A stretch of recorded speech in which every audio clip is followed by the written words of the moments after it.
Let me show you how to use and also manage dual SIM cards on your Samsung S26 or S26 Ultra. So yep, what's cool on these phones, we can actually indeed use dual SIM cards. Either two physical SIM cards or one physical SIM card plus one eSIM. So first, yeah, let's insert the SIM card. I'll also show you how to set the SIM cards for calls, texts, so the default ones. So yeah, take this out. And as you see, you have space for example, the SIM card number 1 here, and also you have tiny drawing with a corner on how to insert it. If you flip it over, as you see, you also have space for SIM card number 2. So let's take our SIM card, adjust it like this, so with the same tiny cutout like this, and I suggest to keep it in place basically with your finger while you flip it over, otherwise it will obviously fall out. And then yeah, let's insert the second in the same way, so with this cutout here, and make sure it's completely flush. And again, while holding both at the same time, insert it inside here. Okay, and make sure it's completely flush then.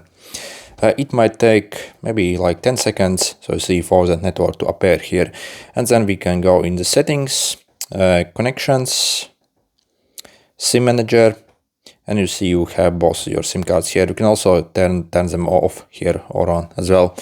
Then also, yeah, make sure to go over here and select your SIM card to be used. So which one you want for calls, or actually my personal preference is this option ask always. So essentially, whenever you make a call, it will simply ask you which SIM card you want to use. So I think this is the best option. And also we can set for the mobile data, messages and whatnot. Then if you also want to add an eSIM, so you have to either take out one physical SIM card or simply literally just turn it off here as well. You can do it as well. And then as you see, you can click add eSIM. So also for this you need like Wi-Fi connection or also mobile data connection from the SIM card. So yeah, and see, you can scan the QR code of the eSIM there. I have another video on my channel on how to do it, that actually shows how to activate if you need that.